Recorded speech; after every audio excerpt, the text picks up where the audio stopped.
GolfPass. This has been so much fun answering all of your questions.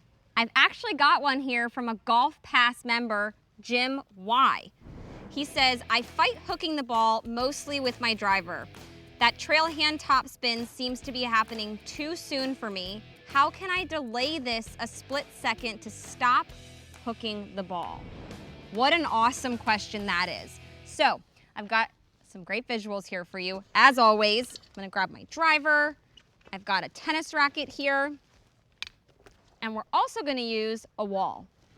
So, as Jim mentioned, probably what's going on as we are hitting driver if we are hooking the ball, and just to clarify, when you hook the ball, that means for a right-handed player, that ball is moving or curving to the left excessively. So we can't play like that. It's very hard to control your shots. You can have big misses in both directions if we're hooking the ball, because you can also hit big blocks typically if that's what's happening. So our golf club, the club head and the club face are rolling over to face the ground too quickly. We're gonna stop that from happening with a couple very simple drills. So the first one is, I've got a wall in front of me here. You could do this at home with a wall right in kind of front of your toe line. So stand near a wall. With my right hand, I'm gonna kind of swing back. Don't worry about where your swing is when you're going back here. As you come down, I want you to feel like you add some flex to that right wrist, and you're going to put your hand on the wall in front of you. So it's almost even with my toe line here, but as I come through, if I was going to hook the ball, my right palm would face the ground quite a bit, and that's what makes that club face roll shut a lot, and again, creating a lot of side spins. So we're gonna do the opposite and really feel like I'm adding some flex to that right wrist as I come down, keeping my palm facing out in front of me versus letting it rotate to the ground. If we try that with the golf club, let's see what happens. So if I come down and I add a little bit of wrist flex, I'm gonna keep my right palm facing out in front of me as much as possible. That should help you keep that club face square a little bit longer and help you hit some straighter shots. Another great visual that I love to use is my tennis racket. Now, I love to play tennis in my free time. I'm not very good at it, but our tennis racket can definitely help us when we're having big miss hits, whether they're going right or left. Here, again, we're fixing that hook.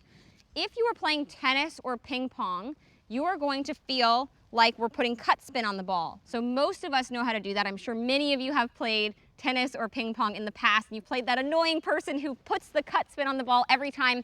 It's impossible to predict where that ball is going to bounce when it hits the ground. However, it's going to help us out here because we're going to feel like we are putting cut spin on the ball as we go through our golf shot.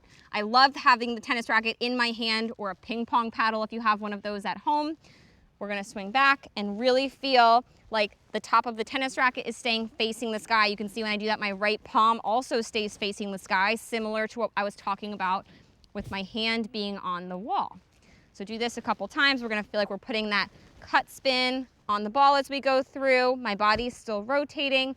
This is gonna help you stabilize the club face so that it doesn't snap shut as much as we go through our shot. All right, so let's put our theory to the test here. I'm gonna do a little practice swing here, really feeling like my right palm is facing the sky, or I'm putting a lot of cut spin on the golf ball. And what I want you to do to exaggerate this is actually see if you can get a ball to curve to the right when you're on the driving range, especially if you're somebody who's hitting really big hooks. Do the opposite. It's going to help you, I promise. So we are going to do our best to hit a shot that curves to the right here. Feeling a lot of cut spin. Yeah, so as you can see, I hit that one with quite a good slice on it. I held that club face open as I went through the golf ball. That was very exaggerated, which is what we are trying to do when we have a problem in our swing. You need to exaggerate big time in order to actually change something. So I hit a bigger slice on that one than maybe what we would try and do on the golf course. So let's go ahead and hit one more where we try and hit it a little bit straighter here. So I'm gonna try and keep this one in the fairway. I am still feeling like I have my right palm maybe facing the sky more as I go through the golf ball to stop the club face from snapping shut. But this one's going right down the center of the fairway.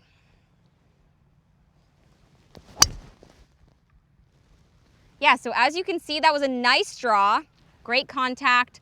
That's my go-to shot when I'm out on the golf course, a nice little draw. But again, if you're having a major problem in your swing, don't be afraid to exaggerate what you're doing in order to fix it. So keep that right hand facing the sky a little bit longer. Use my tennis racket trick next time you head out to the golf course. I promise it's going to help you hit better shots.